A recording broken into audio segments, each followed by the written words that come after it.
방금 소개받은 진수희입니다.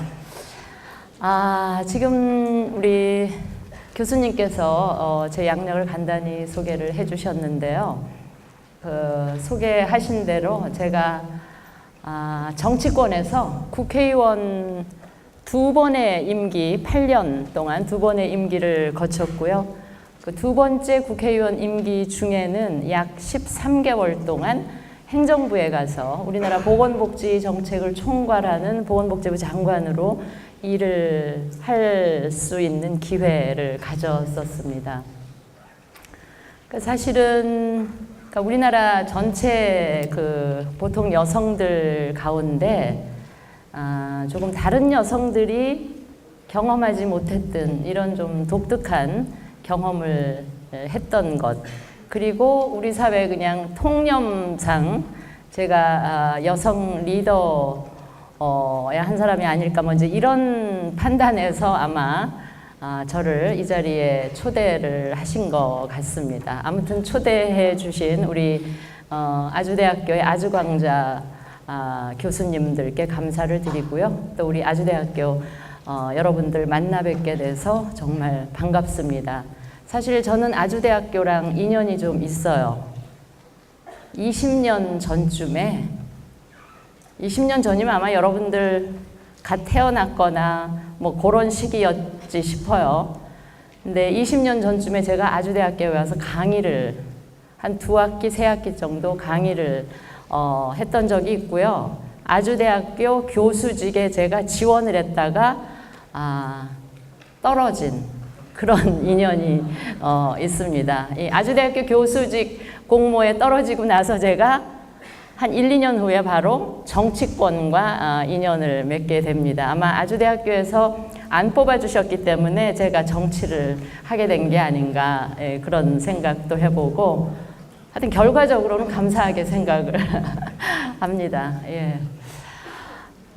여기 이 자리에 아마 여학생들도 한 절반까지는 아니더라도 상당히 많이 있기 때문에 사실은 우리나라의 최근에 이제 여성들의 교육 수준이 높아지고 또 다양한 분야의 사회 진출이 이제 활발해지고 있는데요. 그런데 조금 유감인 거는 그 다양한 분야의 어떤 우리 지금 젊은 여성들이 롤 모델로 삼을 만한 그런 사례들은 그렇게 많지 않다, 그런 생각을 해요. 물론 지금 현재 최고 권력자인 대통령에 우리가 이제 여성을 뽑은 그 정도까지 눈부시게 여성들의 진출이 이루어져 있지만 이게 다양한 분야의 롤 모델이 있지는 않은 게 조금 안타깝다, 이런 생각을 하고요.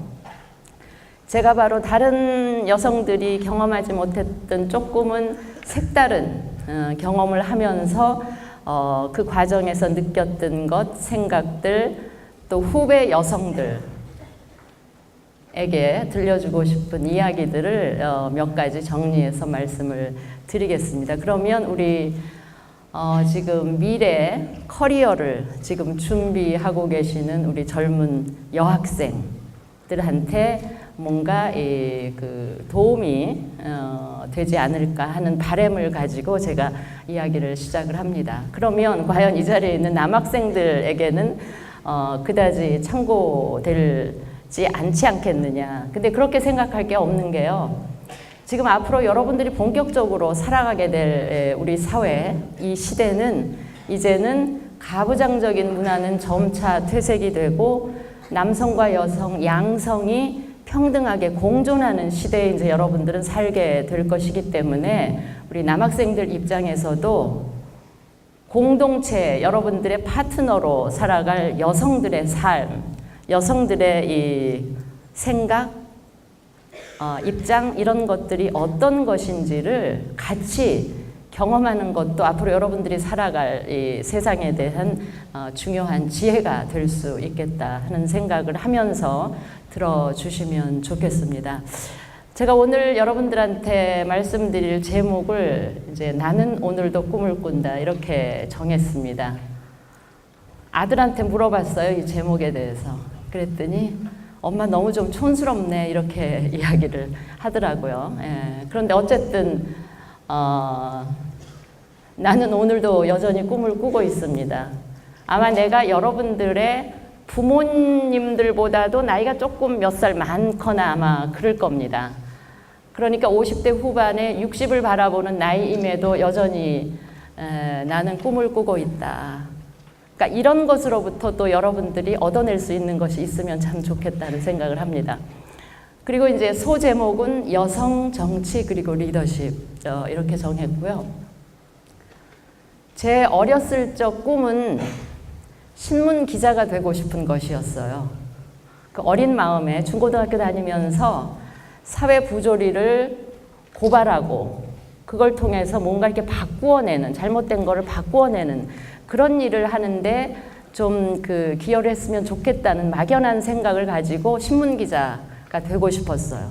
그래서 대학을 진학할 때 전공을 사회학과로 정했죠. 그러니까 뭔가 이 사회 부조리를 고발하고 어떤 사회에 대한 비판 의식을 키우고 하려면 이 신문방송학이라는 조금 이 스코프가 좁은 분야보다는 조금 사회를 넓게 폭넓게 이해하고 비판적인 안목을 키울 수 있는 게 사회학이 아니겠는가 하는 생각에 사회학과를 진학을 했고요. 그래서 제가 졸업할 무렵에 언론사 시험을 여러 군데 봤어요.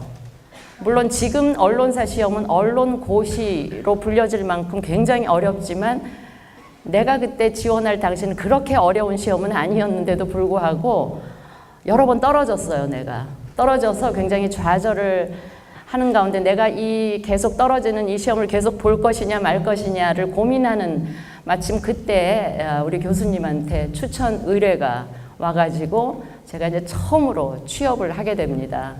어디로 취업을 하게 되는가 하면 한국개발연구원이라고요. KDI.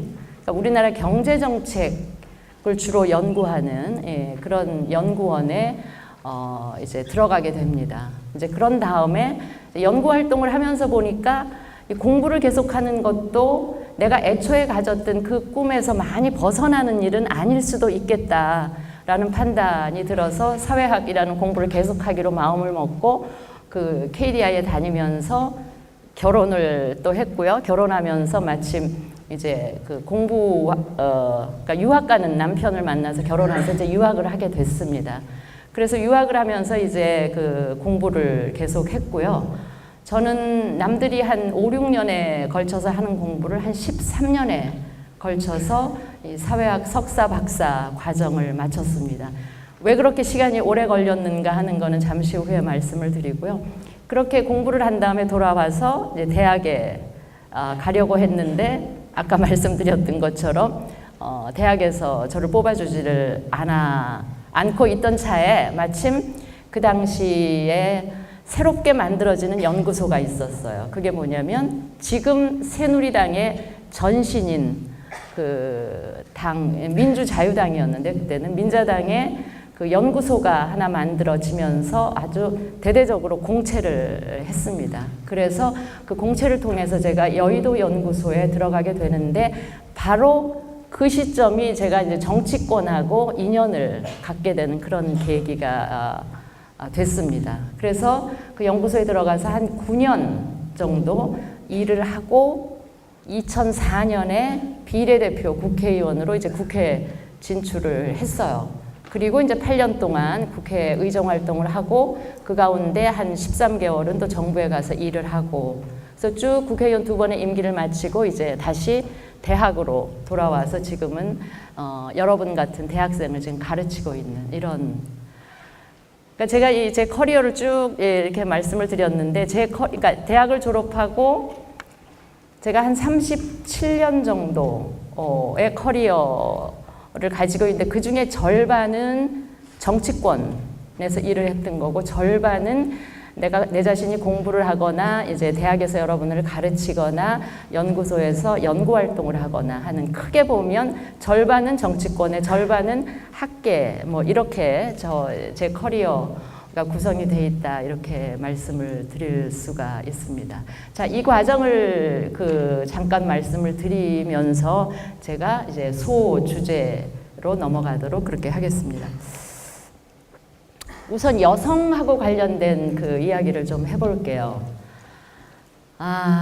어쨌거나 지금은 과거에 비해서 우리나라도 이 가부장적인 남성, 여성, 성차별적인 문화적인 요소들이 굉장히 넓어져 가고 있어요. 아마 지금 이 자리에 있는 여러분들 가운데는 심지어 남학생들조차도 굉장히 평등의식이 오히려 더 강한, 전혀 가부장적이지 않은 그런 생각들을 이제 갖고 있을 거라고 믿고 있는데요.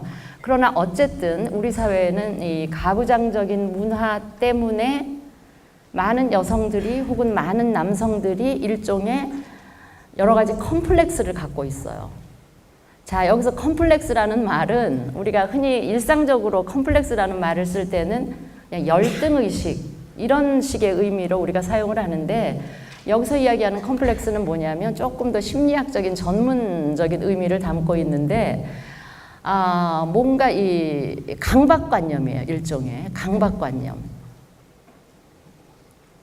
이제 그렇게 그 강박관념으로 우리가 의미를 해석하고 이야기를 해본다면, 이 가부장적인 문화 속에 살아가고 있는 많은 여성들은 여러 가지 컴플렉스를 갖고 있는데 그중에 가장 대표적인 컴플렉스가 2개 내지 3개 정도 있습니다. 근데 이 컴플렉스를 과감하게 버려라 라는 이 주문을 여러분들께 제가 하고 싶은 거예요. 제가 우리나라에서 여성으로서 쭉 살아오면서 이만큼 살고 난 이후에 후배 여성들한테 주고 싶은 말은 이런 컴플렉스를 과감하게 버려라. 가장 대표적인 컴플렉스가 착한 여자 컴플렉스예요.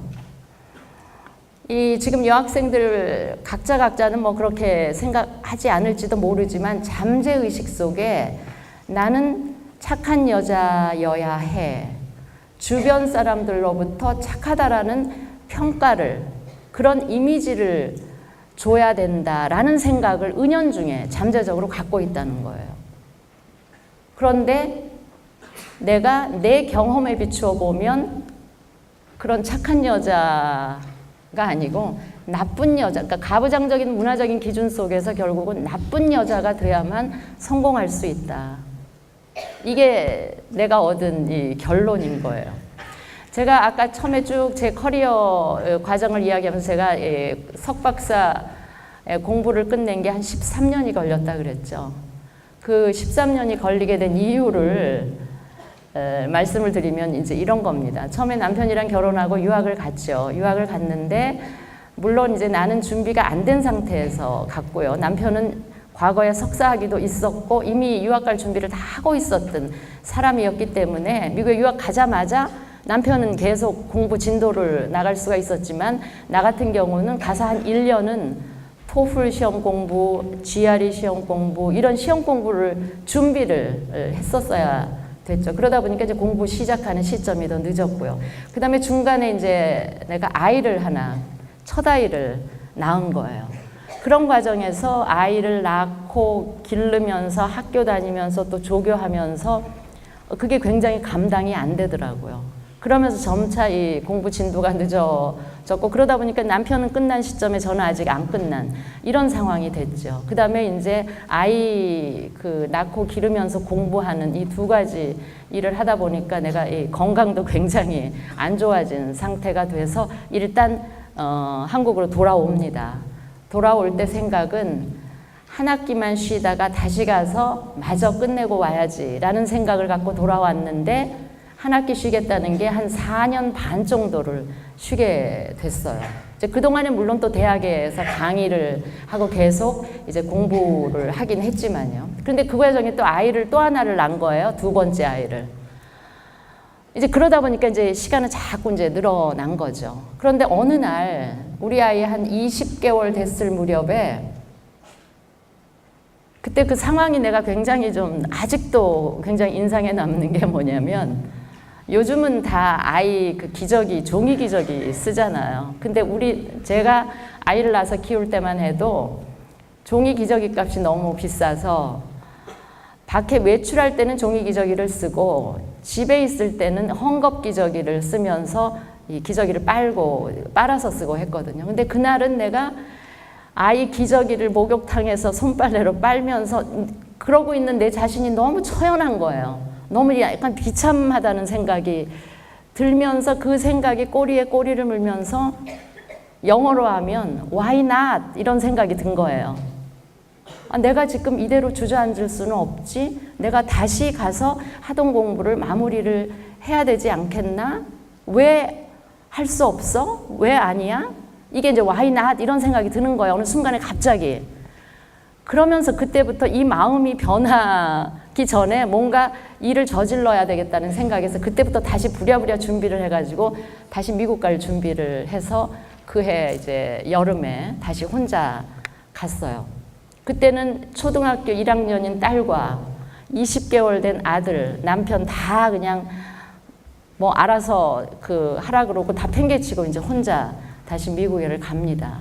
그때 내가 들었던 평가가 굉장히 독한 여자, 나쁜 여자, 뭐 이런 평가를 들은 거죠. 주위 사람들로부터, 가족으로부터. 물론 남편은 이해를 했지만 남편을 제외한 친정 쪽, 시댁 쪽 많은 사람들로부터 제가 굉장히 많은 비난을 받았죠. 굉장히 나쁜 엄마였죠. 나쁜 아내였고. 그러나 나는 내가 지금 이번 이 기회를 놓치면 영영 나는 뭔가 마무리를 못한 상태로 내 삶을 끝내야 되는 거 아닌가라는 절박함이 있었어요. 그래서 내가 계속 뭔가 이 불만인 상태로 평생을 살면 그게 우리 아이들이나 다른 가족들한테 과연 이게 좋은 일일까? 스스로 이제 합리화도 막 한 거죠. 그래서 그때 이제 그 결심을 하고 혼자서 미국에를 다시 가서 한 3년 동안 공부를 마치고 이제 돌아오게 됐는데요. 어떻게 들릴지 모르겠지만 그 혼자 다시 돌아가서 가족을 다 팽개치고 미국에 가서 공부를 하고 있었던 이 3년 동안이야말로 내가 내 인생을 통틀어서 가장 해피했었던 그런 시간이었어요. 이렇게 생각하는 것도 내가 우리 기준에 보면 굉장히 나쁜 엄마인 건데 어쨌든 그래서 내가 여러분들한테 그러니까 이런 과정을 거치다 보니까 자연히 남들보다 2배는 더 걸려서 이제 공부를 끝냈는데 지금 돌이켜 생각해 보면 그때 그 결심을 하고 가족의 희생을 딛고 내가 독한 마음을 먹고 뭔가 하던 일, 뭐 박사 학위를 얻고 안 얻고 이게 중요한 게 아니라 뭔가 시작한 일을 끝을 내는 이런 뭔가 이 결심을 하고 그거를 행동에 옮겼다는 그것이 지금의 이 자리에 나를 있게 한 게 아닌가 이런 생각을 해요.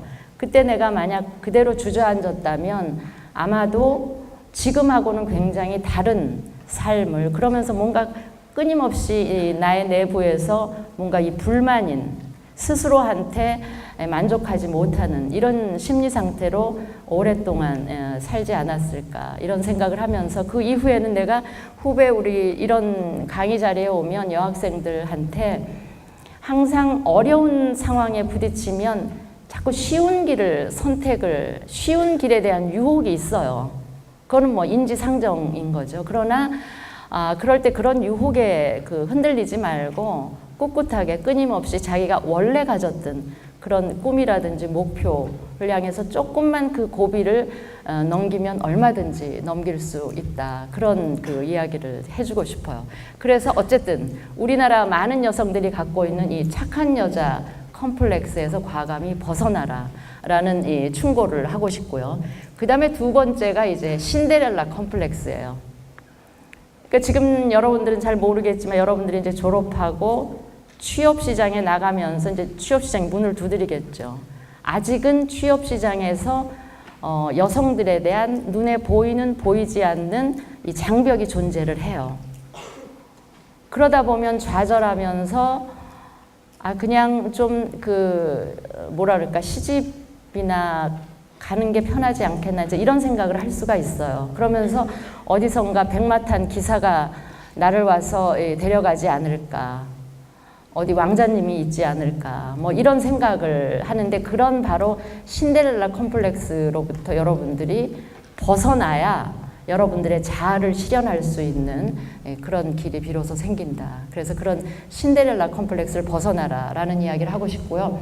여기 쓰지는 않았지만 또 하나 여성들이 갖고 있는 컴플렉스 중에 하나가 슈퍼우먼 컴플렉스가 있어요. 특히 이거는 똑똑한 여성들이 가질 수 있는 컴플렉스예요. 뭐냐면 일과 가정을 지금 이제 그 맞벌이 부부들이 점차 많아지고 있잖아요. 여성들도 다 대부분 또 일을 하고 싶어 하기 때문에 일을 하고 있는 여성들도 과거보다는 많아졌고, 그런데 이 일을 하고 있는 여성들이 통상 어떤 거에 빠지기 쉬운가 하면 내가 일을 하기 때문에 가정에 소홀한다라는 얘기도 듣고 싶지가 않은 거예요.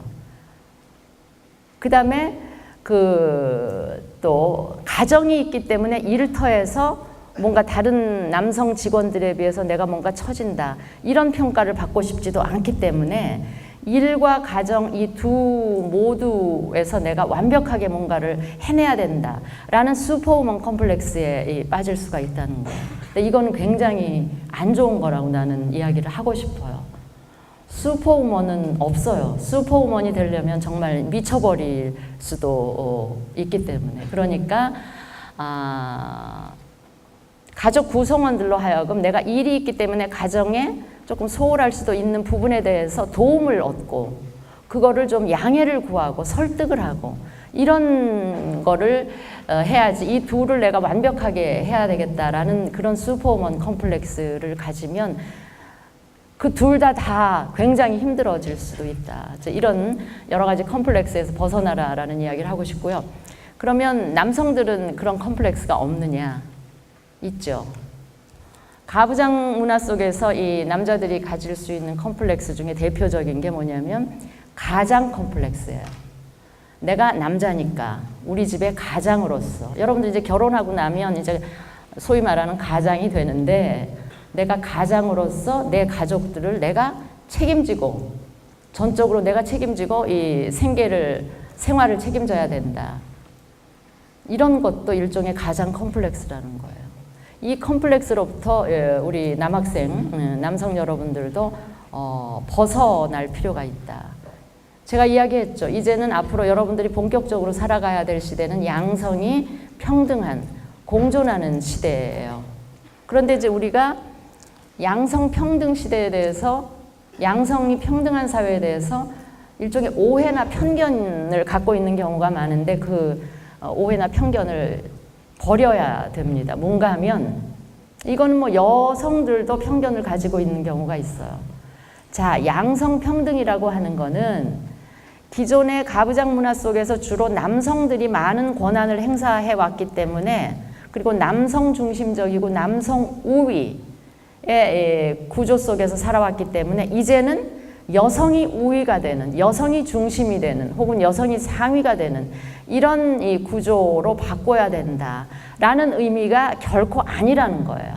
그게 아니고 양성평등이라는 거는 뭐냐면, 이제까지 가부장적인 구조 속에서 남성들이 전적으로 가졌었던 권한에다가 책임, 이런 것을 여성들이 같이 나누어 가지고 나누어 지고 하자는 그런 의미라는 거죠.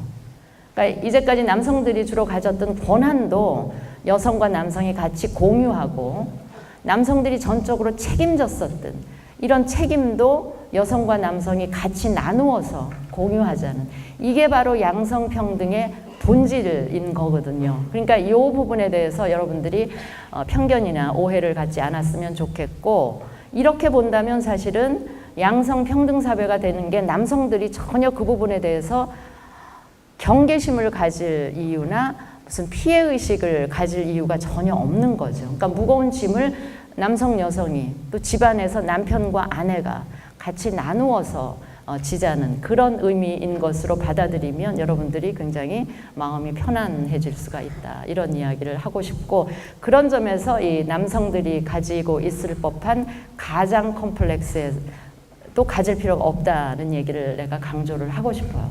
그 다음에 한 가지 최근에 또 남성들이 가질 수 있는 컴플렉스가 뭐냐면, 아까 여성들이 가질 수 있는 신데렐라 컴플렉스의 남성 버전이에요. 뭐냐면 온달 컴플렉스. 우리 그 전해져 내려오는 얘기 속에 바보 온달 이야기 아시죠, 여러분들? 예? 바보 온달하고 누가 있어요? 평강공주. 그 평강공주를 아내로 맞으면서 이 바보 온달이 굉장히 깨우치면서 굉장히 또 편안해지면서 굉장히 누리는 게 많아지는. 그러니까 이런 이 온달, 그러니까 워낙에 힘드니까 사회가 살기가 힘들고 취업하기가 힘들고 뭐 자립하기가 힘들고 이런 상황이다 보니까 우리 남성들도 가끔씩은 이 온달 컴플렉스의 유혹을 받을 수가 있는데 이제 현실 속에서 아까 백마탄 왕자가 오지 않는 거와 마찬가지로 현실 속에서 그 평강공주는 없다는 거, 그걸 냉정하게 직시하면서 이런 여러 가지 컴플렉스에서 여러분들이 과감히 벗어나라는 이야기를 하고 싶습니다. 자, 그 다음에 정치하고 관련된 이야기를 좀 할게요. 아까 말씀을 드렸죠. 내 커리어의 절반은 내가 정치권에서 일을 했었는데 이 정치권에서 여성이 일하는 것을 좀 이야기를 해보면 물론 우리나라가 최근에 들어서 여성들의 교육 수준이 높아지면서 최근에는 아마 남학생들의 대학 진학률보다 여성들의 대학 진학률이 조금 더 웃도는 통계 수치가 나와 있더라고요. 그럴 정도로 거의 뭐 80%가 넘는 그 여성들이 이제 대학에 진출을 합니다. 그러니까 최고 교육까지 받는 거죠. 최고 수준의 교육까지. 그러다 보니까 이제 여성들이 사람이 교육을 많이 받는다라고 하는 거는 그 분야의 지식을 많이 습득한다라는 의미도 있지만 난 그거보다 더 중요한 게 뭐냐면 사람이 교육을 많이 받을수록 자아의식이 더 훨씬 강해진다. 자아의식이 강해지면 이 자아를 실현하고자 하는 욕구도 그만큼 강해진다는 거예요. 그러면 결국 자기 일을 하고자 하는 욕구가 강해지고 이제 그러다 보니까 최근에 그 유행하는 말 중에는 이제 여성들도 취업은 필수고 결혼은 선택이다. 이럴 정도로 뭔가 자기 일을 갖고 싶어하는 강한 이제 욕구나 열망이 있는데 이게 바로 이제 교육 수준이 높아지는 그런 거에 이제 기인한다. 이렇게 이야기를 할 수가 있는데요. 이제 그렇기 때문에 이 사회 각 분야에 여성들의 진출이 굉장히 활발하게 이루어지고 있죠.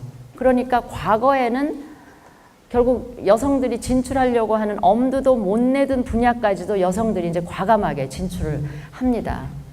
지금은 뭐 사관학교나 군 부대에 여성들이 이제 점차 늘어나기 시작을 했고요. 그 다음에 이제 그 법 쪽에 보통 사법고시 그 합격자 발표하면 뭐 여성들이 뭐 30% 거의 40% 거의 이제 절반에 육박할 정도로 여성들 합격자가 배출이 되고 있고요. 그 다음에 이제 언론도 여성 합격률이 굉장히 늘죠. 그래서 언론사 이 그 관계자들을 만나보면 어떤 이야기를 하냐면 보통 1차, 2차에 서류 전형하고 이제 필기시험을 보잖아요. 그러면 압도적인 다수가 여성들이 필기시험 성적은 여성들이 압도적으로 높다는 거예요. 그러니까 이제 난감하다는 거죠. 그러다 보니까 면접 과정에서 적절히 성적인 성별 균형을 이루는 이 작업을 하지 않을 수가 없다라는 걸 솔직히 고백을 하더라고요. 이제 그럴 정도로 이제 언론 쪽에도 여성들이 많이 진출을 합니다. 내가 처음에 그 정치권에 들어갔을 때 정당에 출입하는 여성 기자가요. 막 가뭄에 콩나듯이 거의 없었어요. 그런데 그러던 것이 최근에 보면 정당에 출입하는 예를 들면 각 언론사별로 정당에 출입하는 기자가 한 7, 8명쯤 있으면 그중에 거의 서너 명은 여성 기자들을 배치를 해요. 그리고 그 정치권에서의 평가는 뭐냐면 여성 기자들이 오히려 이 남성 정치인을 상대로 취재를 잘한다는 거예요. 남자들보다 훨씬 유용한 취재 정보를 얻어내기 때문에 오히려 언론사가 여성 기자들을 정책적으로 혹은 전략적으로 정치권에 정당에 출입을 많이 시킨다고 이야기를 할 정도로 여성들의 진출이 많죠. 그래서 제가 우스갯소리로 지금 사실은 그런데 이제 국회 차원에서는 여성들의 비율이 아직 굉장히 낮거든요. 그래서 국회의원들도 선거 아니고 필기 시험 쳐서 국회의원을 뽑는다면 아마 여성들이 절반은 차지하지 않을까 싶다. 이제 이런 이야기를 제가 했는데, 그러니까 이런 상황입니다. 상황이. 그런데 정치권은 아직 여성들의 비율이 낮아요. 여러분들 국회 의석이 전체 몇 석인지 아세요? 응? 국회 의석 300석이거든요. 300명 중에 지금 현재 여성 의원들 비율이 어느 정도 될 것 같아요? 에? 17%? 7%? 지금 좀 늘어나서 15%가 됐어요. 그러니까 300명 중에 45명 정도가 지금 45명 정도가 여성 의원으로 되어 있어요. 그런데 여러분들 사실 이 국회라는 것이 대의 민주주의를 실현하기 위한 도구잖아요. 그러니까 국가의 중요한 의사결정을 하는데 모든 국민들이 다 참여할 수가 없기 때문에 각 지역마다 지역의 대표를 국회의원으로 뽑아서 국회로 보내서 이 사람들을 대신해서 그 의사결정을 해달라. 이게 이제 대의민주주의이고 그 도구로 이제 국회가 만들어져 있는 건데, 그렇다고 본다면 인구의 절반은 그 여성이기 때문에 국회의 절반도 여성이어야 제대로 된 대표성인 거죠. 그런데 현실은 그렇지가 않다는 거예요. 그런데 정치권에 여성들이 이렇게 진출하기가 어려운 이유, 진입 장벽이 높은 이유가 뭐냐면 선거를 통해서 국회에 진출하기 때문에 여성들한테는 그 선거라는 관문을 통과하는 게 굉장히 어려운 거예요. 왜냐하면 우리나라는 아직 선거제도, 선거 문화, 선거와 관련된 여러 가지 그 것들이 주로 남성 중심적인 것으로 이루어져 있기 때문에 그 선거의 관문을 여성들이 통과하기 굉장히 어려운 그런 점 때문에 이제 국회 여성 진출이 굉장히 막혀 있고, 그 다음에 워낙 정치라고 하는 영역은 이거는 남자들이 하는 거다라는 인식이 우리 그동안에 수십 년 동안 내려오면서 그런 사회적인 인식과 분위기가 있었기 때문에 여성들 스스로가 나는 정치는 나랑 상관없는 영역, 이제 이렇게 하다 보니까 점점 이 정치권의 여성들의 진출이 늘어날 만한 토양이 만들어지지가 않았던 거죠. 이제 그런데 그 진입 장벽이 이제 조금 낮춰졌어요. 낮춰진 게 언제냐면 바로 2004년에 내가 국회에 들어갈 그때 이 진입 장벽이 낮춰졌어요. 낮춰질 수 있었던 계기가 된 게 뭐냐면 affirmative action이라고, 저기 나오죠. affirmative action이라고 해서 영어로 하면 적극적 조치고 조금 쉬운 용어로 말하면 여성 할당제예요. 그래서 300석 전체 의석 중에 국회의원들이 지역구 국회의원이 있고요. 그다음 비례대표 의원들이 있잖아요. 여러분들 작년 국회의원 선거 때 투표해 보셨어요? 해본 사람? 그러면 투표를 몇 번 한 것 같아요? 그러니까 투표장에 가서 투표용지를 아마 2개를 기표를 했을 거예요. 하나는 그 지역에 출마한 후보들 중에 한 사람 투표를 했을 거고, 하나는 정당에 지지하는 정당이 어느 정당인지 투표를 했을 거예요. 그러면 그 후보에 투표한 득표수에 따라서 이제 지역구 국회의원이 만들어지는 것이고, 정당 득표율에 따라서 이제 비례대표를 그 새누리당 몇 명, 민주당 몇 명, 이거는 정당 득표율에 따라서 이렇게 명수가 배분이 되거든요. 그런데 어쨌든 300석 중에 한 57석인가 8석이 비례대표로 뽑게 돼 있고, 나머지 240 몇 석이 지역구 의원으로 구성을 하도록 그렇게 돼 있어요. 그런데 저 affirmative action이라는 건 뭐냐면 그 비례대표 57석 중에 절반, 50%는 반드시 여성으로 배정을 하도록 한 게 저 affirmative action이에요. 그게 2004년에 그렇게 됐어요. 그러면서 또 번호를 13579 홀수 번호를 여성으로 이제 배정을 하게 되면서 한 명이라도 어쨌든 국회에 더 여성들이 진출할 수 있도록 그런 여성 할당 제도가 도입이 되면서 여성들의 이 국회 진출이 좀 늘어나는 계기가 됐죠. 그러니까 여성들이 정치권에 진출하는 진입 장벽이 좀 질 수 있는 제도적인 장치가 저때 마련이 된 거죠. 그러면서 2004년에 바로 그 제도가 바뀌어진 덕분에 이제 제가 거기를 들어간 거죠. 그런 식으로 이제 조금 진입 장벽은 낮아졌어요. 그런데 이제 막상 들어가서 보니까 바깥에 있는 일반 여성들 사이에는 성차별적인 것이 분명히 존재를 해요. 여러분들이 나중에 이제 취업 시장에 나가보면 이제 지금 여학생들은 학교 안에, 대학 안에서는 그런 걸 거의 못 느낄 거예요. 가정이나 학교를 다닐 때는 못 느끼다가 이제 소위 말하는 사회, 취업 시장에 진출하게 되면 아, 이런 차별적인 게 은근히 아직 존재하구나 하는 걸 여러분들이 체험을 하게 될 텐데, 어쨌든 그런 상황인데 이 정치권 내, 제도권 내에 일단 진입을 하게 되면 그 여성들은 이런저런 일정한 프리미엄을 누리고 있다라는 걸 내가 몸소 체험을 했어요. 그러니까 진입 장벽은 높지만 일단 진입을 하고 나면 국회나 정당의 테두리 내에 여성들이 희소하기 때문에, 숫자적으로 희소하기 때문에 그 희소성을 누리는 거죠. 그 희소 가치 때문에 이런저런 여러 가지 기회가 주어지더라고요. 그러니까 내 경우도 내가 국회의원을 하면서 보건복지부 장관으로 일할 수 있는 기회를 얻게 됐던 것도 내가 여성이기 때문에 가졌던 일종의 프리미엄이라고 할 수가 있어요. 워낙 내각에 여성 장관들도 한 그래도 두세 명은 좀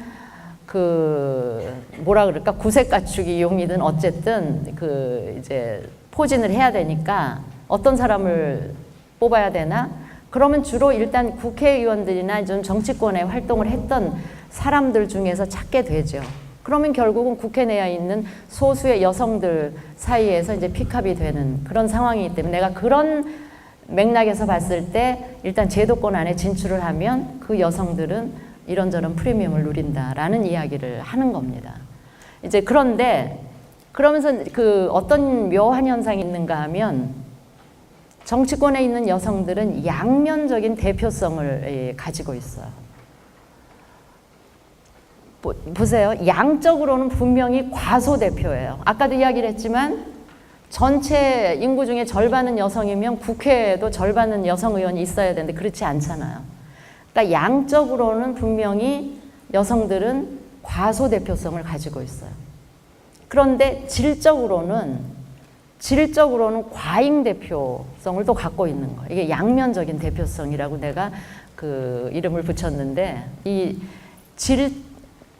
양적인 과소 대표성은 이제 뭔지 알겠죠, 여러분들이. 근데 이 질적인 과잉 대표성은 어떤 의미인가 하면, 여성들이 이제 숫자적으로 적다 보니까 여성 의원 개인이 하는 어떤 조금 비난받을 짓이라든가 조금 실수라든가, 이거는 그 여성 개인의 실수가 아니고요, 여성 전체의 어떤 실수나 뭔가 잘못된 행태가 되는 거예요. 그러니까 예를 들면 같은 실수를 남성 의원과 여성 의원이 같이 했다 했을 경우, 남성 의원은 그 남성 의원 개인의 실수가 되는데 이 여성 의원들이 한 일은 그 여성 전체로 이렇게 매도되는, 이래서 여자들은 안 돼, 이래서 여성들이 정치하면 안 되는 거야, 이런 식으로 된다는 거죠. 그러니까 그런 점에서 질적으로 봤을 때는 굉장히 과잉 대표성을 가진다. 그러니까 이제 여성 의원들 한 사람 한 사람으로서는 조금 억울할 수가 있는데, 나는 이거를 내가 여성 의원을 역임했던 내 입장에서는 이걸 여성 의원들이 억울해해서는 안 된다라는 생각을 합니다. 그러니까 어떤 분야든지 조금 뭐라 그러죠?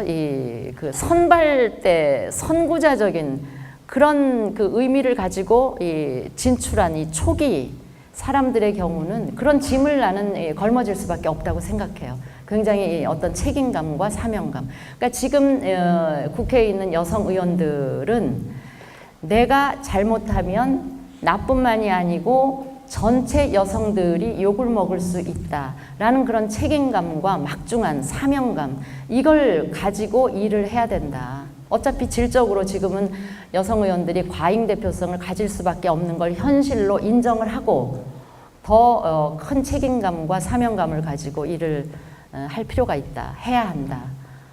그래야만 이 후배 여성들이 정치권으로 더 많이 진출할 수 있는 길이 열릴 수 있다. 그리고 그 길을 우리가 열어야 한다라는 사명감을 가지고 일을 해야 된다. 이런 생각을 해요. 아까도 말씀을 드렸잖아요. 2004년에 내가 비례대표 의원으로 국회에 진출할 수 있었던 것도 나는 그렇게 생각을 해요. 내 개인이 무슨 능력이 뛰어나고 잘나서 뭐 이게 아니고 그 2004년에 바로 어프로머티브 액션 여성 할당제가 최초로 우리나라에 도입이 됐기 때문에 그 제도가 바뀐 혜택을 내가 누리게 된 거죠. 그렇기 때문에 그 제도를 바꾸어내는 과정에 엄청난 이 여성 단체들의 노력이 있었어요. 진짜 그 여성 단체 관계자들이 주로 이제 여성 운동하는 사람들 이런 사람들이 국회 부단히 왔다 갔다 하면서 그때 법 개정 작업에 참여하고 있었던 의원들을 하나하나 상대로 진짜 바짓가랑이에 매달리면서 이 제도를 도입해달라고 울면서 호소했던 그런 사람들의 노력이 있었기에 이 여성할당 제도가 도입이 됐고 그 도입된 제도의 혜택을 내가 누릴 수가 있었기 때문에 내가 국회에 들어가면 사실은 더 많은 여성들이 진출할 수 있는 길을 열어야 되고 또 여성들의 어떤 이 차별적인 것, 여성들의 권익을 위해서 내가 일을 해야 될 그런 책임이 나한테 주어져 있다. 이런 생각을 하고 사실은 초선 비례대표 의원일 때는 그런 초심을 가지고 사실은 일을 했던 기억이 있어요. 그래서 그 했던 일 중에 한 가지만 소개를 하면 여러분들 지금 성폭행 범죄를 상습적으로 저지르는 사람들에게 뭐를 채우죠? 전자발찌 채우죠. 그 전자발찌 제도를 도입하는 그 법을 제정하는 과정에 제가 굉장히 앞장을 섰었어요.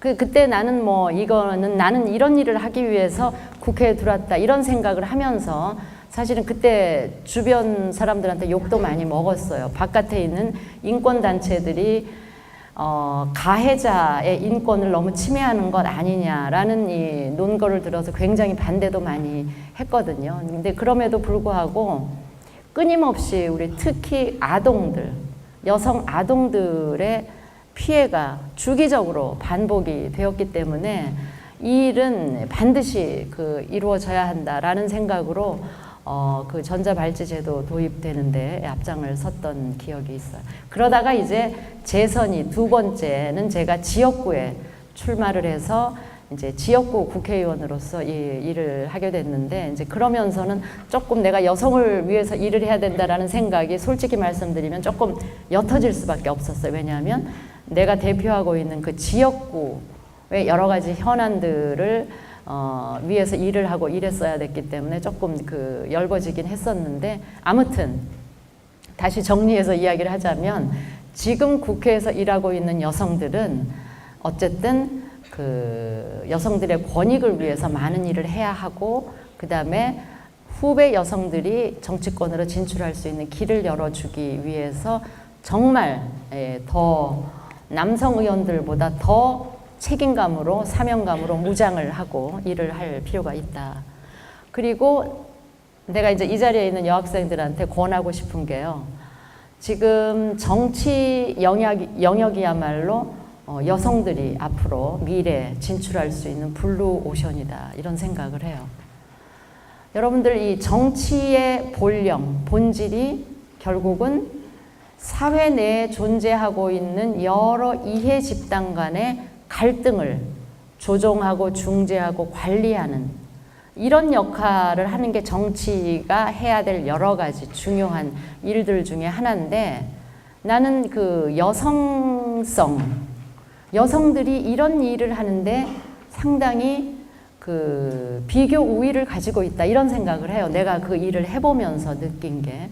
그래서 더더욱 지금까지 정치는 여성이랑 거리가 있는 그런 영역으로 인식돼 왔던 이 발상을 과감히 전환해서 나는 더 많은 여성들이 좀 정치에 진출해서 사회적인 약자를 좀 케어하고 돌보고 또 여러 가지 형태의 갈등을 조정하고 중재하고 관리하는 우리 집안에서 어머니들이 아이들 간에 싸움이 있으면 그거 말리면서 이렇게 하는, 난 이런 것들도 결국은 아주 작은 형태의 갈등이지만 갈등을 조정하고 관리하는 그런 그 기능이라고 보거든요.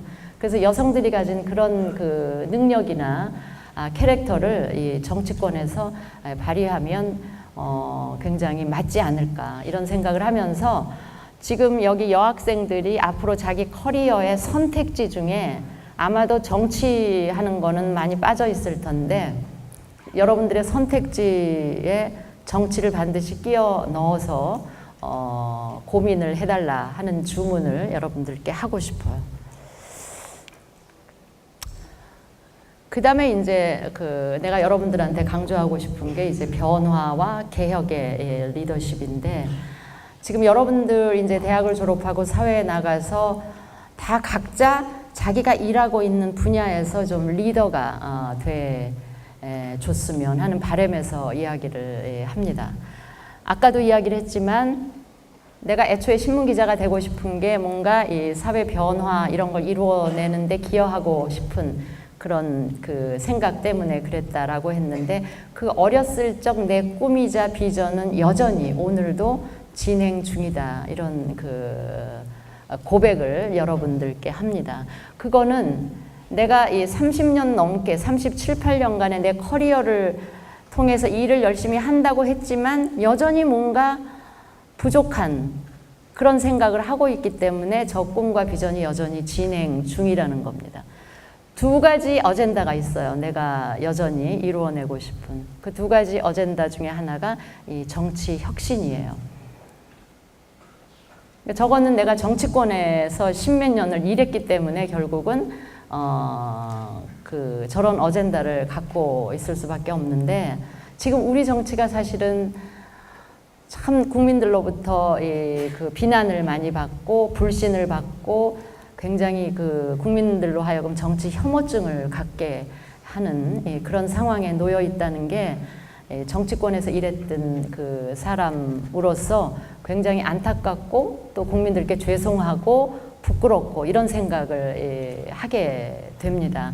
근데 내 나름대로 정치권에서 일을 하면서 어떤 생각이 들었는가 하면, 지금 우리 정치가 국민들로부터 불신받게 되는 가장 그 기저에는 뭐가 존재하냐면 이 정치 문화예요. 문화.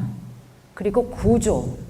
이 정당의 어떤 구조, 정치권을 감싸고 있는 이 구태의연한 대립과 갈등적인 이 정치 문화가 가장 근본적인 원인이라고 보는데, 그러면 또 거슬러 올라가면 그런 문화나 구조를 만들어낸 이 제도들 있잖아. 각종 제도들. 이런 것들을 과감히 한번 진짜 밑둥부터 한번 과감하게 바꾸어주는 그런 혁신이 있어야만 비로소 이 정치가 국민들로부터 신뢰도 받고 국민들의 사랑을 받을 수 있지 않을까, 그런 생각을 해요. 그래서 나는 이 선거제도도 바뀌어야 되고 이 정당제도도 바뀌어야 되고 국회가 운영되는 이 제도도 바꿔야 되고, 특히 우리나라 헌법에 있는 이 5년 단임의 대통령 중심적인 이 권력 구조도 이제는 바꿀 때가 됐다. 그래서 이 정치하고 관련된 모든 제도를 한번 과감하게 전체적으로 뿌리부터 바꿔내는 이런 그 과정이 한 번쯤 있어야 이 온 소모적인 대립과 갈등하는 이런 그 불신의 정치 문화가 달라질 수 있겠다, 이런 생각을 합니다. 여러분들 보통 정치권에서 4년마다 국회의원 선거를 하는데요. 국회의원 선거할 때마다 여러분들이 그 언론으로부터 듣게 되는 단어가 뭐냐면 물갈이라는 단어를 들을 거예요.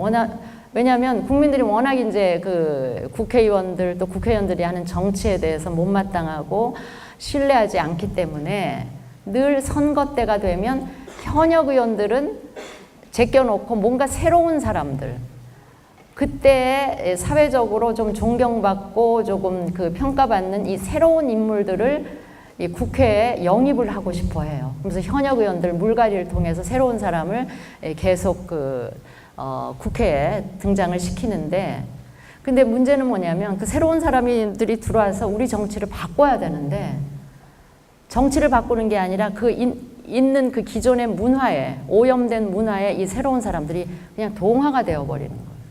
그러고 이 사람들이 한 4년 의정활동하고 나면 그냥 또 욕을 먹는 국회의원으로 전락하면서 또 물갈이 대상이 되고 또 새로운 사람. 그러니까 내가 정치권에서 한 거의 20년 가까이 있으면서 선거도 여러 번 치러봤어요. 대선도 여러 번 치러보고 국회의원 선거, 남의 선거도 치르고 내 선거도 치르고 해봤는데 항상 똑같아요. 사람만 바뀌지 우리 정치를 휘감고 있는 이 그 대립적이고 소모적인 갈등적인 이 구태 정치 문화는 그대로 이어지는 거예요. 사람만, 멤버만 체인지 되지. 그러면서 내가 느낀 게 뭐냐면 이게 적절한 비유가 될지는 모르겠는데 여러분들 수족관에 물이 오염이 돼 있고 거기 이제 물고기가 있다 보면 물고기도 오염이 돼서 결국은 이제 죽을 수밖에 없잖아요. 그러니까 우리 정치도 딱 마찬가지인 것 같아요. 그럼 우리 정치는 물고기가 오염돼서 죽으니까 그 오염된 물고기를 건져내고 거기다가 새로운 물고기만 선거 때마다 다 집어넣는 거예요. 근데 이래가지고는 이 물고기가 건강해질 수가 없죠. 수족관도 바꾸고 수족관에 있는 물도 새로운 물로 오염된 물 다 비워내고 새로운 물로 채우고 오염 그 원인들, 오염원을 차단하는 장치도 마련하면서 거기에 새로운 물고기를 집어넣어야 그 물고기가 건강하게 살 수 있지 않겠어요. 그러니까 우리 정치도 그 오염된 문화를 만들어낸 각종 여러 가지 제도를 한번 싹 바꾸어 주면서 거기에 새로운 사람들을 국회로 보내게 되는 이런 일이 이루어져야 정치가 비로소 혁신되면서 국민으로부터 이 신뢰를 받을 수 있다 이런 생각을 해요. 그러니까 아까 이 정치의 여러 가지 본령 중에 하나가 갈등을 조정하고 관리하는 역할이라고 했는데 우리 정치는 지금 우리 사회에 존재하고 있는 여러 가지 갈등, 지역 갈등, 노사 갈등, 심지어는 세대 갈등, 거기에 남북 간의 갈등, 온갖 갈등이 있는데 이 갈등을 조정하고 관리하는 역할을 하는 게 아니라 오히려 정치권 스스로가 또 다른 갈등을 만들어내는 이런 그 정쟁을 벌이고 있기 때문에 이제 국민들로부터 욕을 먹게 되는데 바로 이런 제도를 한번 크게 바꾸어주는 그런 정치 혁신이 이루어질 필요가 있고 그런 일들을 하는데 나도 기여하고 싶다라는 그런 꿈을 아직도 갖고 있어요. 그 다음에 이제 두 번째 내가 갖고 있는 꿈과 비전은 뭐냐면 우리나라에도 지속 가능한 복지가 구현이 됐으면 좋겠다. 그거는 이제 내가 한 1년여 보건복지부 장관을 하면서 가지고 있던 그런 문제의식이기도 해요. 지금 우리 사회에 복지 논쟁이 굉장히 치열하게 뜨겁게 진행이 되고 있는 거 여러분도 잘 아실 거예요. 근데 그게 지금 진행되고 있는 이 복지 논쟁이 여러분들하고 관계가 없는 게 아니고 여러분들의 앞으로의 삶과 아주 직결돼 있기 때문에 여러분들이 우리 사회에서 진행되는 이 복지 논쟁에 굉장히 관심을 갖고 여러분들이 깊이 같이 고민을 할 필요가 있다 이런 생각을 해요. 지금 우리 사회의 복지 논쟁이 치열해지고 있는 거는 굉장히 자연스러운 흐름이에요. 우리보다 이 복지를 앞서 실천하고 있는 이 복지 선진국들도 다 이런 과정을 거쳤어요.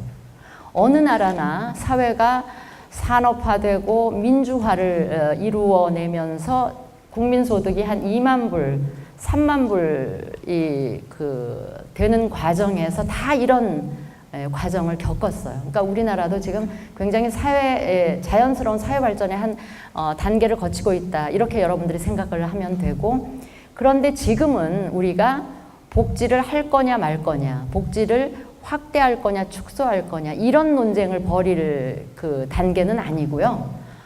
복지를 하되 복지의 방법론을 우리가 어떻게 할 거냐, 복지의 범위를 우리가 어떻게 설정할 것이며 복지를 확대하는 속도를 어느 정도로 우리가 조절해 가면서 할 거냐 이런 복지의 방법론에 관해서 우리가 치열하게 토론하고 고민하면서 전체 국민들 사이에 합의를 이루어 나가야 될 굉장히 중요한 기로에 서 있다. 이런 말씀을 드리는데, 저는 지금 우리 사회에 보편주의 복지가 맞다, 아니다, 선별적으로 복지가 이루어져야 한다, 이런 논쟁을 합니다. 그런데 나는 보편이다, 선별이다의 논쟁이 중요한 게 아니고, 우리나라가 궁극적으로 추구해야 될 목표이자 비전이자 가치는 뭐냐면 지속 가능성이라고 생각을 해요. Sustainability, 복지의 지속 가능성. 그러니까 복지라고 하는 것이 우리 지금 당대에 국민들의 요구가 막 거세다고 해서 그 요구를 충족시키기 위해서 그냥 무턱대고 확대를 하다 보면 우리 복지는 계속 지속되기가 힘들어진다 하는 거예요. 그런데 복지라는 거는 우리 당대뿐 아니고 여러분들의 자녀, 손자녀 세대, 그러니까 우리들의 후손까지 아주 든든하고 안전하게 지켜줄 수 있는 그런 지속 가능한 복지야말로 우리가 추구해야 될 복지의 비전이자 가치자 이념이다, 이런 생각을 해요. 그러니까 복지의 지속 가능성이 담보될 수 있는 그런 범위 내에서 보편주의 복지를 확대해 나가면 되지, 지속 가능성을 염두에 두지 않으면서 마구 그냥 보편주의 복지를 한다, 이건 굉장히 위험하다라는 생각을 하는 거죠. 최근에 이제 우리 사회도 이 양극화, 물론 양극화라고 하는 현상은 글로벌하게 우리나라뿐이 아니고 전 세계가 같이 당면하고 있는 문제인데, 여러분들 생각해 보세요. 양극화라고 하는 거는 계층 구조가 상층, 중간층, 하위 계층이 이렇게 골고루 균형되게 이루어지는 게 이제 바람직하고, 특히 중산층이 두텁게 돼 있는 그런 구조가 안정적인 구조인데, 그 양극화라고 하는 거는 뭐예요? 중산층이 붕괴되면서 계층이 양극단으로 몰리는 거죠.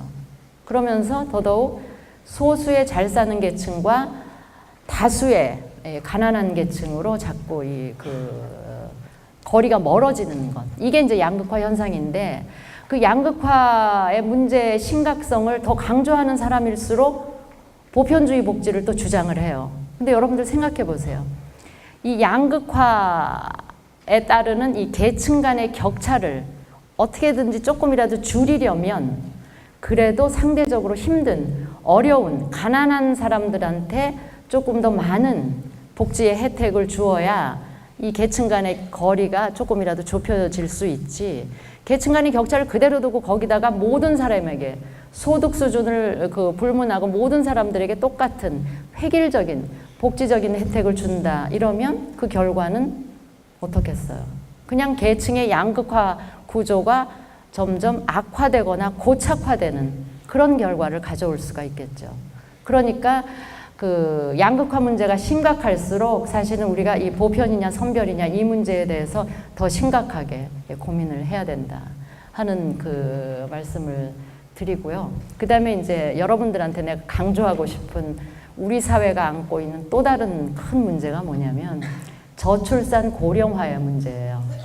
아까 그 양극화의 문제는 전 세계가 공통적으로 당면하고 있는 문제인데, 이 저출산 고령화의 문제는 우리나라가 세계에서 가장 지금 심각하게 진행이 되고 있어요.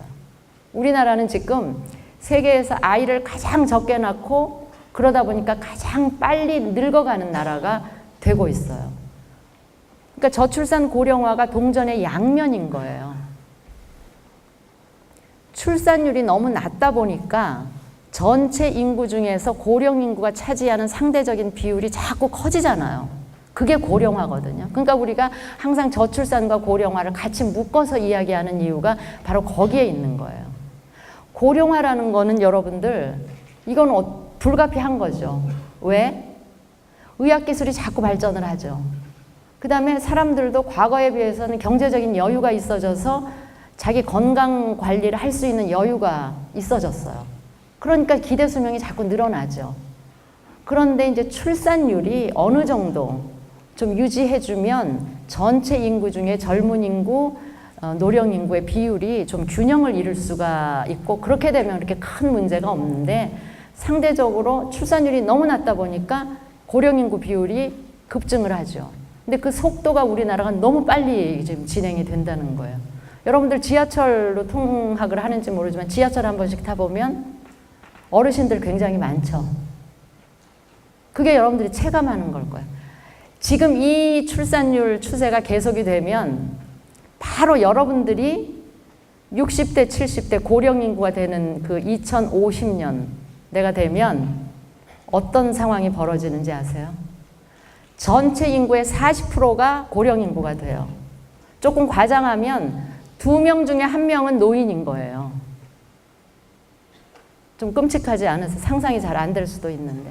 그러니까 이게 저출산 고령화의 문제가 바로 여러분의 문제라는 거예요. 그 상황이 되면 복지 재정은 더 압박을 받을 거고, 바로 이제 그런 고통들을 여러분들이 겪어야 되기 때문에 지금부터도 하여튼 출산율을 조금씩 웬만큼 높여가야만 적어도 이런 재앙적인 상황에 가지는 않을 수가 있다. 이제 그러려면 여러분들과 같은 젊은 세대가 결혼도 좀 너무 늦게 하지 말고 웬만한 때 하고, 결혼을 하면 애도 한 둘, 최소한 둘, 좀 3명 정도 낳아주는 이런 출산율이 되면 이제 그런 문제가 조금은 우리가 해소가 될 수가 있거든요. 그런데 이제 여러분들 보고 무턱대고 결혼해라, 결혼하면 애 낳아라라고 할 수가 없는 게 사실은 취업 심각하죠. 집값 비싸죠. 아이들 사교육비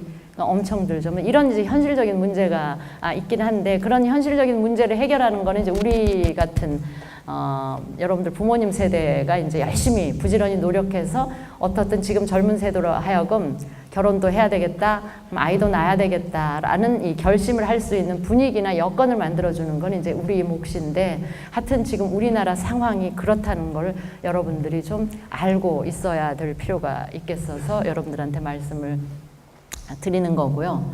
하여튼 지속 가능한 복지를 구현하고 싶은 꿈이 아직은 있고요.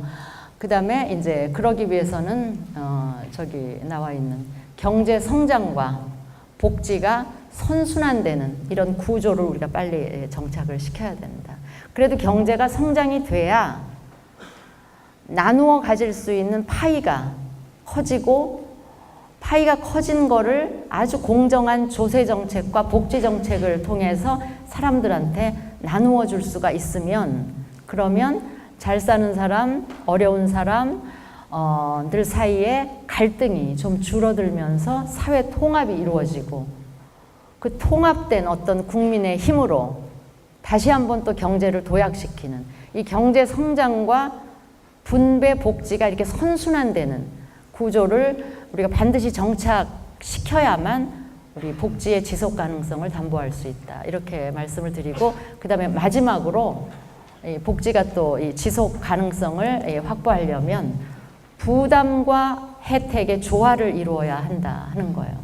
우리 국민들 의식조사를 해보면요, 복지에 대한 혜택은 다 늘리는 걸 원해요. 원하면서 이 늘어나는 복지에 대한 부담을 같이 좀 나누어지겠는지를 물으면, 즉 증세, 세금을 조금 올려서 복지 혜택을 좀 늘리면 어떻겠냐 그러면 또 그거는 싫다고 해요. 복지 혜택은 늘어나길 원하면서 그거를 본인이 부담하기를 원하지는 않아요. 이거는 뭐 사람들이 가질 수 있는 그런 이중적인 그런 거긴 한데, 그러나 이제 공짜 복지는 없잖아요. There is no free lunch. 공짜 점심은 없듯이 공짜 복지는 없어요. 누군가 복지 혜택을 받으려면 반드시 그거에 대한 비용을, 대가를 누군가 지불해야 되는데, 이제 우리 국민들이 그걸 좀 냉정하게 생각을 해서 복지 혜택이 늘어나기 위해서는 세금 부담도 좀 늘어나는 거를 좀 흔쾌히 하겠다. 조금 여유가 있는 사람은 조금 더 내고, 또 여유가 너무 없는 사람은 한테까지 세금을 많이 거둘 수는 없고, 이런 적절한 어떤 세금을 부담하는 이런 거에 대한 국민적인 동의를 구하는 것도 굉장히 필요하다. 여러분들 복지 재정을 확보하는 거에는 2가지 방법이 있어요. 하나는 당대 국민들한테 부담을 안 지우려면 국가 채권을 발행하는 거예요. 채권을 발행하면서 이제 복지 재정을 확보해서 복지 혜택을 주는 건데, 그러면 이거는 그 당대 국민들한테 세금을 걷지는 않지만 결국 후손들에게 국가 채무를 지워주는, 빚을 물려주는 그런 아주 후손한테 그 죄를 짓는 그런 거이거든요. 그렇기 때문에 국채 발행해서 복지 재정을 확보하는 거는 나는 그 바람직하지 않다고 보고요. 지금 현재 살고 있는 사람들의 형편에 따라서 조금은 더 부담을 하는 이런 그 자발적인 그런 것이 필요하다. 그런 점에서 부담과 혜택을 좀 균형을 이루는 거에 대해서 국민들이 조금 더 깊게 고민을 해 주었으면 좋겠다, 이런 생각을 합니다. 어쨌든 이 두 가지에 대해서 여전히 나는 꿈을 꾸고 있고요. 이 내 꿈이 나만의 꿈이 아니고 지금 이 자리에 있는 이 젊은 여러분들이 그 꿈이 이루어지는 과정에 같이 힘을 모으고 마음을 합해주는 이런 일들이 필요하다라는 이야기를 드리면서 오늘 긴 시간 경청해 주셔서 감사합니다.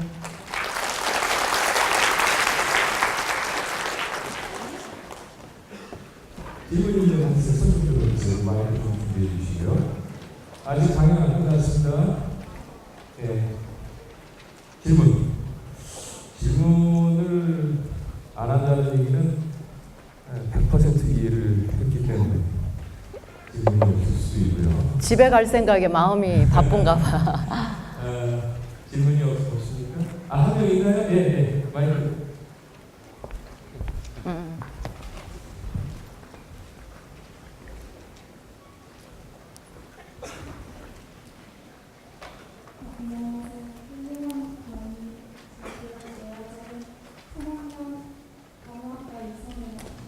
간호학과? 그래서 지금 혹시 그 정치권 여성의 블루오션이라고 하셨는데 그러면 사회학과 필요하나요? 응? 사회학과 그렇지 않아요. 예. 그렇지 않고요. 뭐 내가 정치가 여러분들의 블루오션이라 그래서 당장 지금 여러분들 보고 국회의원에 출마해서 국회의원이 되라 이런 뜻은 아니고요. 각자 이제 자기 영역에서 일을 하면서 자기 영역의 전문성을 가지고 적당한 때에 이제 국회에 진출하는. 그러니까 나중에 정치권에 진출하기 위해서라도 지금 각자가 가지고 있는 스페셜티 있죠, 전문성. 지금 간호학과를 다니면 간호학과 관련된 학문도 열심히 하고 현장에 가서 일을 열심히 하면서 어떤 정책적인 역량을 키우면서 그 전문성을 바탕으로 이 정치권에 진출을 하면 좋겠다, 이런 얘기예요.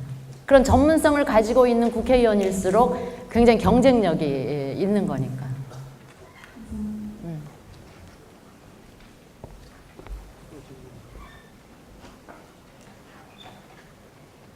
또 질문이 있으세요? 네, 질문. 네, 안녕하세요. 저는 생명과학부 김지구라고 하는데요.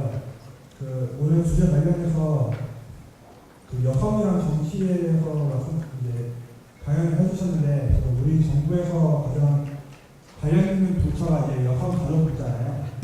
그런데 여성가족부가 지금 시행하고 있는 정책에 대해서 저 같은 남자들도 반발이 많고 또 그 중에서 여자들 중에서도 좀 반발이 있다고. 예를 들면 그러니까 약간 군 가산점이. 군 가산점제. 어떤 일부 여성들은 남자들한테 혜택을 너무 준다 그렇게 반발하는 하고, 또 다른 사람들은 남성들이 그렇게 2년 동안 군역을 지는데 그 정도는 배려해야 된다 그렇게 생각을 하는데요. 제가 여쭤보고 싶은 거는 교수님께서 여성가족부의 지금 여러 가지 활동에 대해서 어떻게 생각하고 계시는지 궁금해요. 진짜 솔직하게 말씀을 드리면 나는 여성부 자체가 따로 존재하는, 그러니까 여성부가 존재하는 이유는 여성부가 존재하지 않아도 되는 게 궁극적인 이거 안 되네? 네, 그거라고 생각을 해요. 그러니까 여성부가 현재 존재하는 이유는 앞으로 성평등이 이루어져서 여성부가 존재하지 않아도 되는 사회로 가기 위한 게 이제 여성부의 존재 이유라고 생각을 하는데, 지금 이제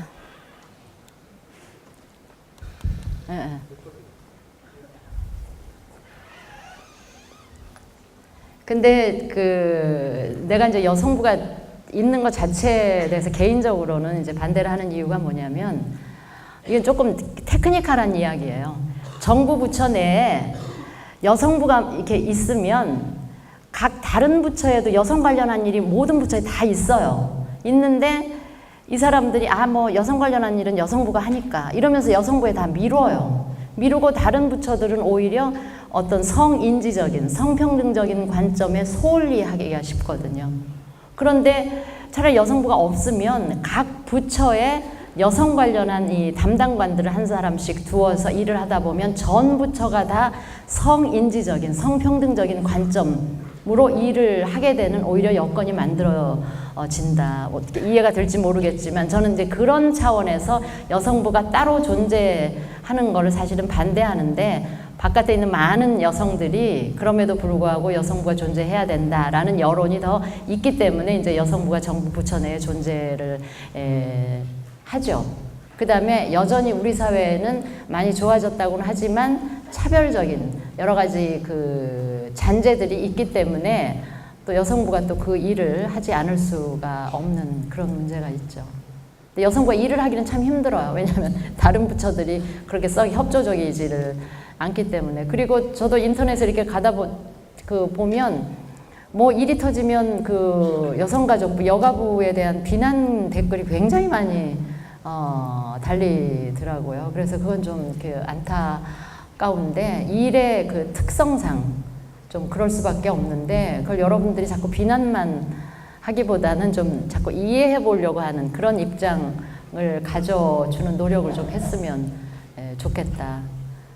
라는 말밖에 내가 하기가 좀 그러네요.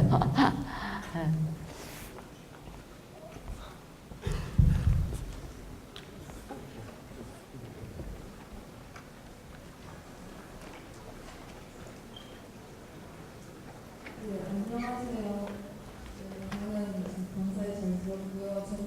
전 보건복지부 장관이신데 포괄수과제에 대해서 어떻게 생각하시는지 말씀해 주시면 감사하겠습니다. 네.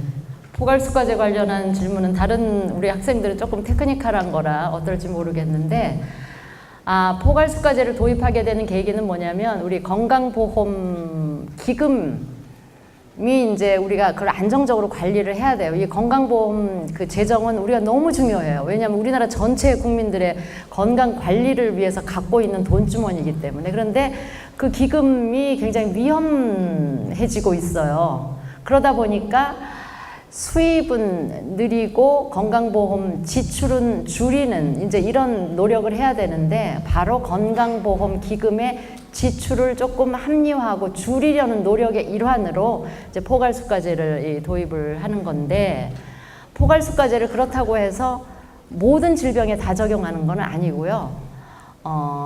정말 뻔한 그렇게 뻔한 질병들, 예를 들면 맹장 수술이라든지 뭐 백내장 수술이라든지 지금 7개 지금 전공을 그쪽으로 하고 있어요? 의대? 네. 그러니까 지금 현재 내 기억으로는 7개 질병에 대해서만 포괄수과제를 적용하기 시작을 한 걸걸요, 아마. 네. 그런 상황인데 이제 의료계에서는 포괄수과제를 도입하면 의료의 질이 낮아질 수 있다 이런 이제 반론도 있고 한데 이제 그렇기 때문에 모든 질병에 대해서 포괄수과제를 열어놓는 것은 아니다. 이제 그런 부분에 대해서는 의료의 질이 떨어지지 않는 범위 내에서 포괄수과제를 적용하는 질병 수를 조금씩 늘려가자 이런 입장이라는 걸로 알고 있어요.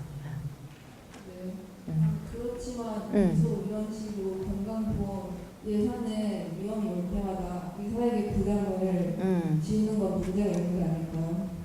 근데 이제 일방적으로 의료계 쪽에만 부담을 지우는 건 아니고 수입 쪽에 또 보험 재정을 안정적으로 관리하기 위한 수입 쪽에도 많이 신경을 쓰죠. 정부가 지출을 줄이는 거에만 신경을 쓰는 게 아니고 그래서 최근에는 왜 연금 소득자들한테도 나이가 들어서 연금 소득을 하면서 자녀들의 부양가족으로 올려져 있는 그래서 건강보험료를 내지 않아도 되는 이런 분들한테도 이제 건강보험료를 부과하는 이런 식으로 우리가 하고 있어요. 그래서 수입 원을 조금씩 더 늘려나가고 지출이 너무 방만하다거나 그런 부분들은 조금 줄여나가는 그 양쪽 노력을 같이 하고 있기 때문에 이제 의료계 입장에서 다른 부분들을 안 보고 그 부분만 보면 우리만 손해보게 만드냐 이렇게 피해의식을 가질 수가 있는데 그렇지 않다. 예.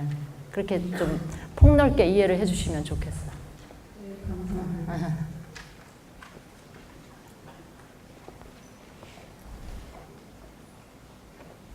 질문이 또 있네요. 예. 여기도 있고요. 예. 질문이 많네요.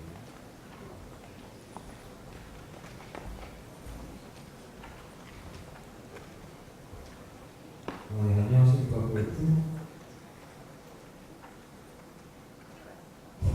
훌륭한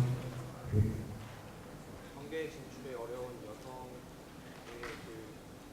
정계 진출에 대한 의의에 대해서 잘 알았는데 이공계 출신이 정계를 차지하고 있는 비율이나 그런 정계 진출에 대한 어려움에 대한 이유와 해결 방안에 대해서 그러니까 이제 국회 차원에서 이제 그 각 직능 단체들을 대변하고 특히 이공계 출신 국민들의 어떤 그 입장 이런 거를 대변하는 게 굉장히 중요하다 이런 판단을 하죠. 그런데 이게 정치라는 게 워낙 이렇게 사회과학적인 그런 소양을 가진 사람이 주로 이제까지 많이 진출을 했었죠. 그러다 보니까 이제 이공계 쪽 사람들의 진출이 굉장히 어려웠었는데 최근에는 바로 이제 그런 걸 해결할 수 있는 제도가 비례대표 제도예요. 비례대표 제도를 통해서 실제 일반 선거를 통해서 진출하기는 어렵지만 우리가 꼭 필요한 그런 부분의 인재들을 이제 비례대표는 선거를 안 해도 되니까 비례대표 제도를 통해서 진출을 하도록 해놨기 때문에 그 의사 또 이 간호사 출신 분들도 지금 진출해 있고요. 또 그냥 과학계통 있잖아요. 진짜 그 공대 출신 대통령도 전자공학과 나오셨지만 조금은 이제 다른 분들이랑 이제 다르니까 그 밖에 공대 출신 의원들도 내가 알기에도 여러 분 계세요. 그러니까 점차 조금씩 늘어가고 있다. 그렇게 알고 있으면 좋을 것 같아요.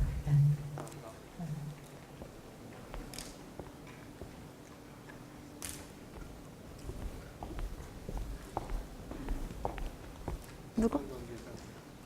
그래요. 저 학생 하나만 더 받기로 하죠. 저기 여학생? 예, 여학생. 크게 일어나서 크게 좀 말씀해 주시겠어요?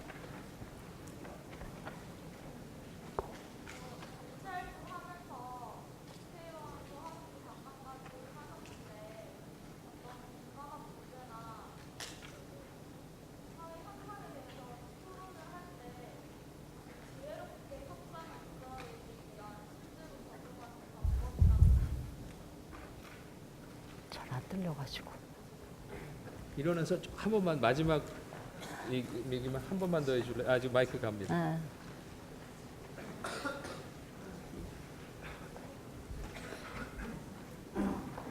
안녕하세요. 저는 정치외교학과 조윤혜라고 합니다.